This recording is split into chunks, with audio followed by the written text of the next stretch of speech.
Hello and good afternoon. Time for our 12 p.m. show. It's obviously the preview for GT versus RCB. The practice has been done. If you talk about last evening, it's all about, last 2 days, where a lot of sweating being done from, especially the RCB boys. And there was this one named Romario Shepherd, who's tonking everything, who was trying to bowl everything out. The fielding wise, also, the drills are really good.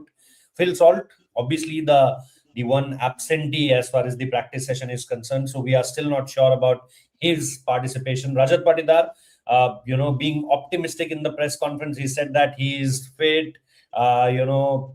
He has done some drills also, but we will take the call on the very final day. I saw him the other day, and he was have this taping around his finger, and it was similar to what we saw MSD, during that last day when he came to the ground for that SRH game. The thumb was quietly wrapped with those, the brown bandages. So I don't know at this point of time that is Phil Salt 100% fit or not.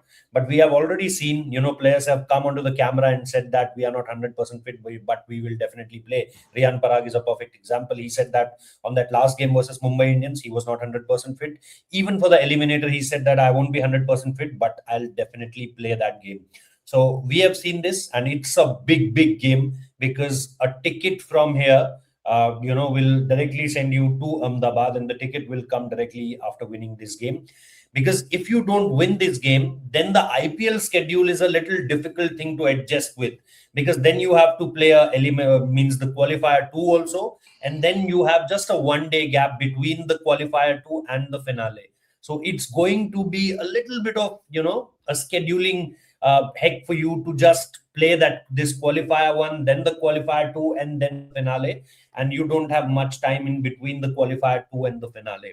So it's very important either for Gujarat Titans or for RCB. They have spent a lot of good time because we have seen the social media visuals also. They are there in somewhere around in that river, the famous river now in Dharamshala. Every team went to Dharamshala, go to that place and just enjoy and chill. We have Shamikda, we have Weber, we are still waiting for Shubhanda. But Shamikda, GT versus RCB. RCB played a day game that was. It is now for GT. GT haven't played a single game here. Players wise, obviously players have played, different players in different capacity have played with different teams they have played. But GT hasn't played a single game as far as Dharamshala is concerned in their history. Now, I was watching a few videos, I was reading few articles, and it said that no due as far as Dharamshala is concerned. How do you see this game? This is between the two finest bowling attacks in this tournament. One there is Bhuvneshwar Kumar and Josh Hazelwood, and on the other side you have a Rabada and a Siraj. So, what do you think that where the competition lies? Means where one team can take a slightest of advantage in this quite equally contest, qualifier one. You are absolutely right, Rohit. This game is absolutely 50-50. This is absolute. I mean, if you want to give you a catch line for this game, this is a game between upstarts and traditional. I mean, between a side that is sticking to traditional cricket and getting successful. Gujarat Titans, they don't play sort of modern day, the so called gung ho modern day style 2020 cricket. It's not that it is they go gung ho right from the word go and try to post to something in the region of 240 to 50. They all along basically Gujarat Titans are the new CSK. The old CSK template under MS Dhoni that has been taken, that has been embraced by Ashish Nehra and Shubman Gill. They know they have the bowling attack. If they score 200, 210, they have the bowling attack to defend that, and they have been doing this time and again. And if you look at that side, you will see stability. Uh, Kagisa Rabada, Mohammad Siraj, they will bowl in the power play. Sometimes even the first 6 overs will be shared by these two pace bowlers.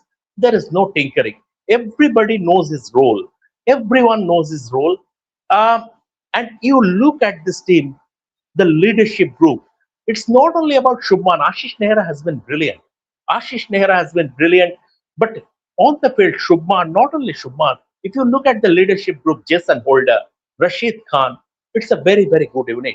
Even in fact, after coming to the IPL, Gujarat Titans are the most consistent team of the IPL. Look at their record: a title, a play, a final, then qualifying for the playoffs. They have been very good. Phil Salt, I think it's a double-edged sword for Royal Challengers Bangalore, because when Phil Salt was there, he was fine. Now, even if Phil Salt is not there, the way he has been, I mean, the way Venkatesh Iyer has shaped up, especially up the order. Virat Kohli and Venkatesh Iyer is a very good opening pair. So whether even Phil Salt is back and whether he is not 100%, whether they will try to, maybe Phil Salt's ability to pose the pace, and if he is in the condition of playing the match, he will get there. He will be included in the playing 11. But even after that, but all said and done, this is the venue, Dharamshala, Rohit, where, I mean, you are playing cricket in thin air. It's near Dhauladhar, and the ball travels faster, and sometimes 200 or 210 might not be enough. Sure, I think, and that's what I think Tilak Verma also said after playing that wonderful innings, match-winning innings against Punjab. He said that I was just trying to, think that every ball is a slow ball, and I was just smashing each and everything, because if it's a normal delivery, then a half-hearted shot or a shot with not timed properly, it again even travels, quite good, because of the high altitude, and of course the size of the ground is also not that. It's not a very big ground. The outfield is really quick, and the premises is also not big. Sometimes there are grounds, the premises wise also really big, but this is the ground where you can easily hit, suppose, a 106-meter six, and you won't get the ball back, because it was down there somewhere in the valley. There are many momo shops there. I've been to Dharamshala multiple times, and there are many tea shops, momo shops down the road, and it goes like this. It goes like this to the stadium, because it's the stadium where you have to go up, and then for the stadium you have to go down. So this is how Dharamshala is all about.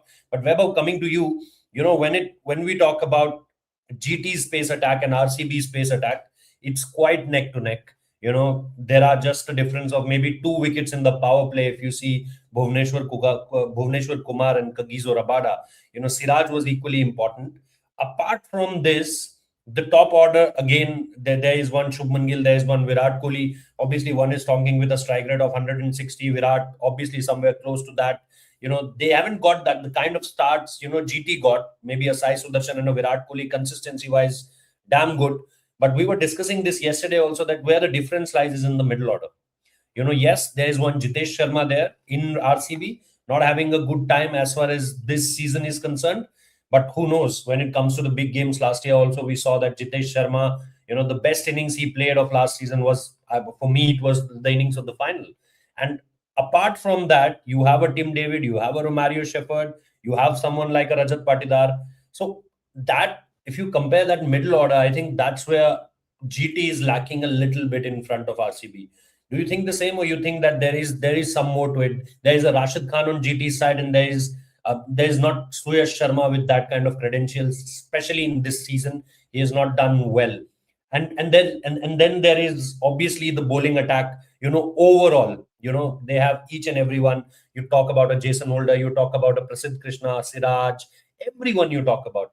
So how do you see where the weakness comes into the picture for both the teams? And can we say that the middle order is the only thing where RCB is slightly ahead of GT? You said slightly. I would say they are country mile ahead of GT. And if you look at the stats from the last season, I think GT's middle order has been one thing that has been under scanner. Even though they have promoted somebody like Washington Sundar. Washington Sundar has come good at number 4 for GT, and credit to the team management, because nobody expected Washington Sundar to be playing like this in a form in T20 cricket. Obviously, we have seen what he can do in red ball, but in white ball, especially in T20 cricket, for Washington Sundar to come good, I think credit to the management. They showed enough faith in him, and he delivered as well. But problem comes after Washington Sundar, that okay, you have a Rashid Khan and Rahul Tewatia, but then in between what you have, there is where the problem lies. Jason Holder, Rahul Tewatia is your number 7, number 8, but after Washington Sundar, what is your 4, 5, 6? That is an issue. I think this is where Gujarat Titans lack. But again, because of the top order is so strong. Even when Josh Butler was not performing 4 5 matches back to back, then also it was a Sai Sudarshan, Shubman Gill. They were scoring runs. So top order again for Gujarat Titans to win any match, it's a very simple method. You bowl first, you get a total, and then you pace your innings accordingly, which the top order has done brilliantly. But again, if the top order is rattled, again every GT game we talk about this. If the top order is blown away, then what will happen? Who will step up? Washington Sundar can hold one end, but what about the other end?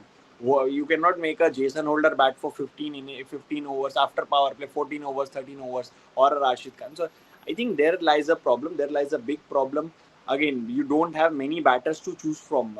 We were talking about somebody like Kumar Kushagra being given opportunities, but again, they tried Nishan Sindhu, but again, Nishan Sindhu has done really well in domestic cricket for Haryana, but he's a all-rounder. You have to be mindful of the fact that he started as a bowling all-rounder. In the last 2 years, his graph as a batter has gone up, but again, he's a bowling all-rounder. So at number 5, is Nishan Sindhu giving you assurance? I don't think so. He can place those cameos, but big innings, especially against quality bowling opposition like RCB, then it becomes a problem. So obviously, GT as middle order is a problem. Also, one thing where GT can say that they are slightly ahead. Last match if you'll see that somewhat exposed RCB's bowling. We were talking about how Josh Hazelwood hasn't been that good, which we saw in him in last year. Last game, if you'll see how Even SRH. Bhuvneshwar Kumar. Yes, exactly. That's what I was Okay. coming to. All three of their pacers conceded more than 50 runs in the 50 last game runs, yes. Yes. against SRH.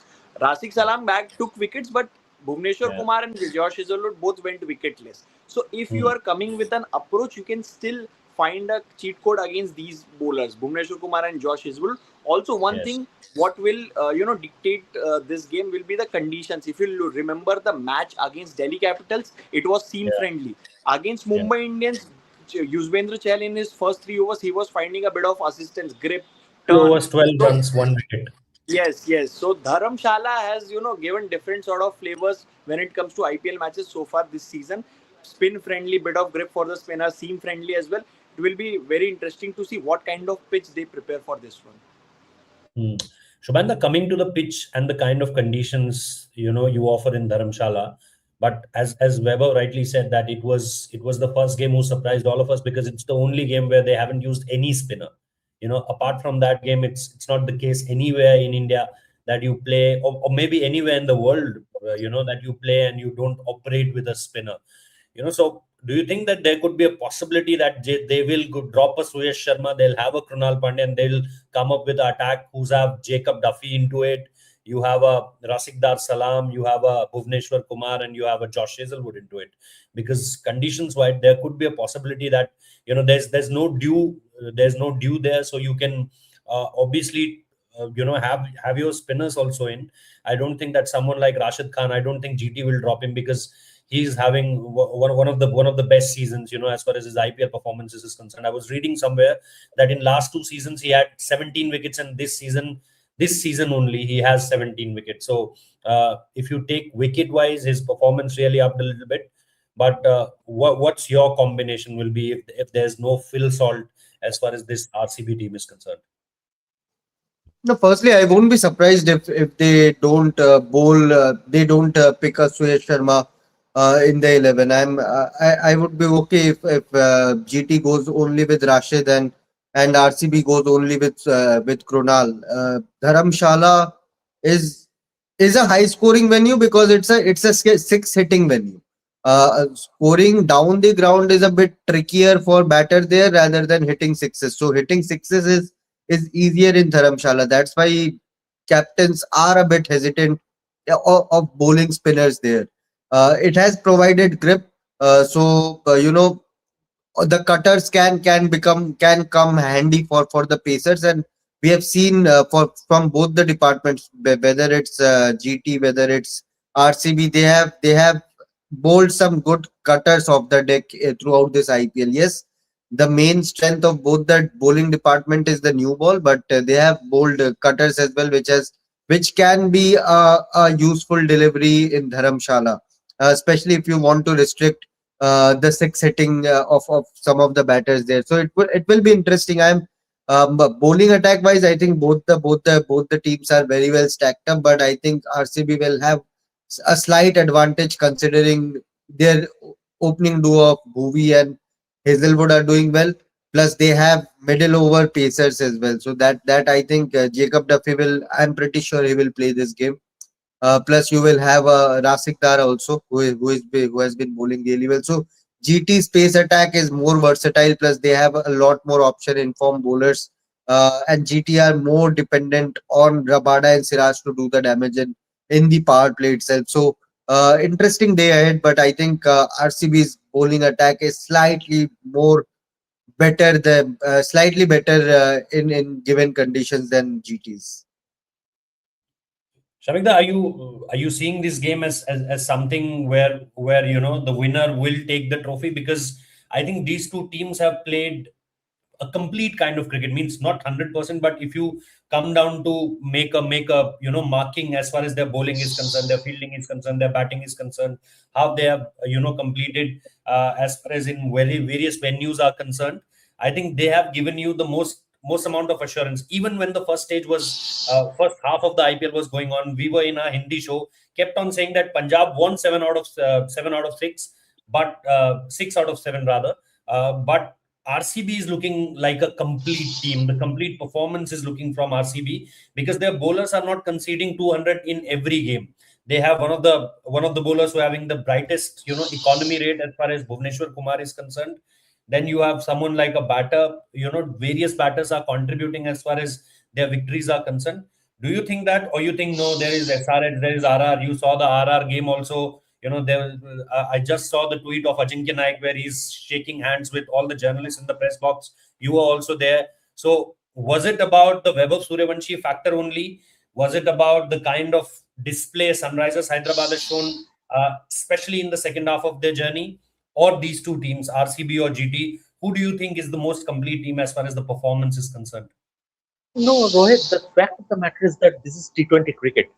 Yeah. If it were Test cricket, it would have been different. But T20 cricket is on the night. It is, Hmm. you never know. I mean, hypothetically, if Rajasthan Royals are into the finals, Yeah. Vaibhav Suryavanshi can smash a 32 ball 100, right? Or Jofra Archer can Hmm. just run through any batting order.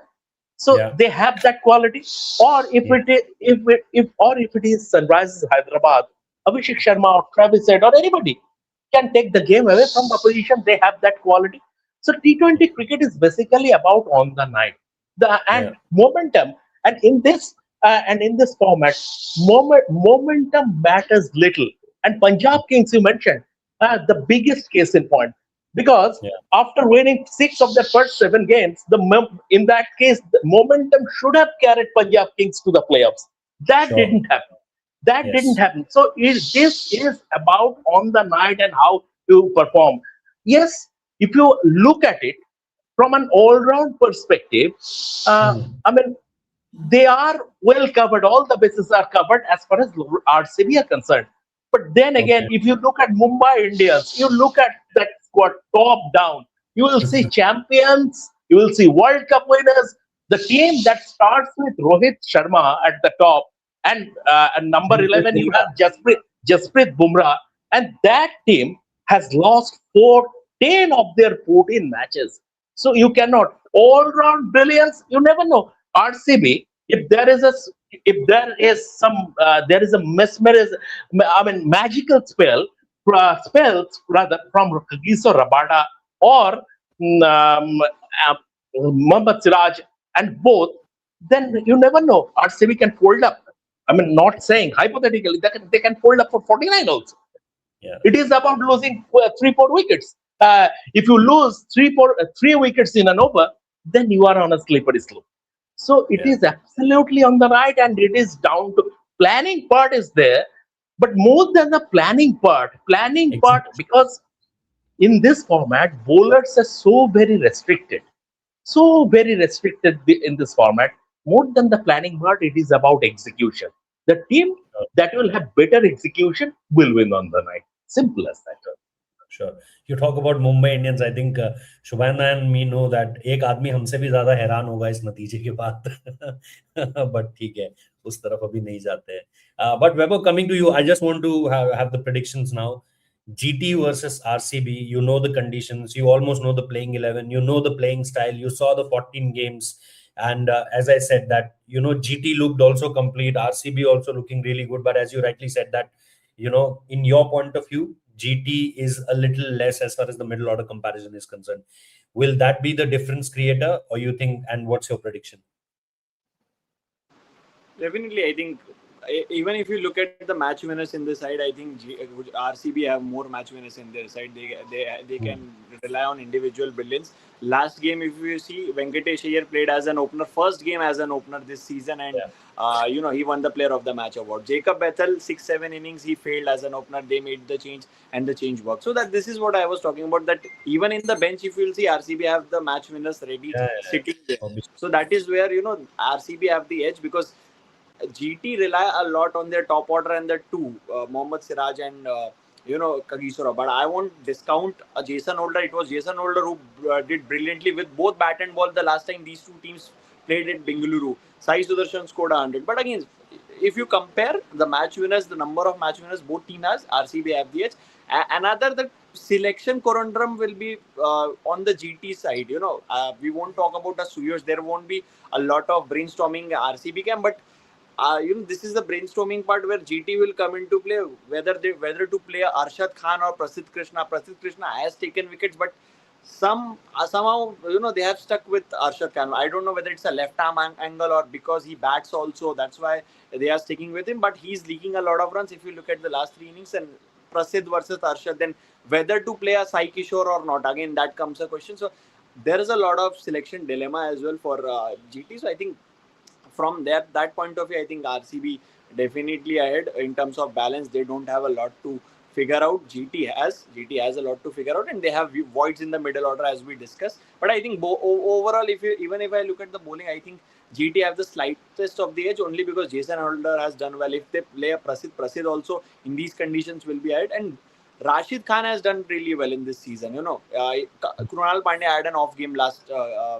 game against SRH. So I think GT bowling wise just a marginal edge. Otherwise, overall, if you look at it, then obviously RCB holds the edge, and they will be favorites to go and play the final from this position.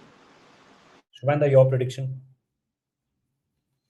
I think I'll go with RCB. Looks a complete better, more well balanced side. Okay. I think conditions wise, as I said, that it will be a competition to look forward to. The bowling lineups are really good. The batting lineups are really great. The spin attack, obviously from GT side, is looking wonderful. So yeah, that's how it is. Today evening, you can join our pre-shows, post-shows, and we will discuss a lot there also. Thank you so much for watching. Do not forget to like, share, and subscribe. Thank you.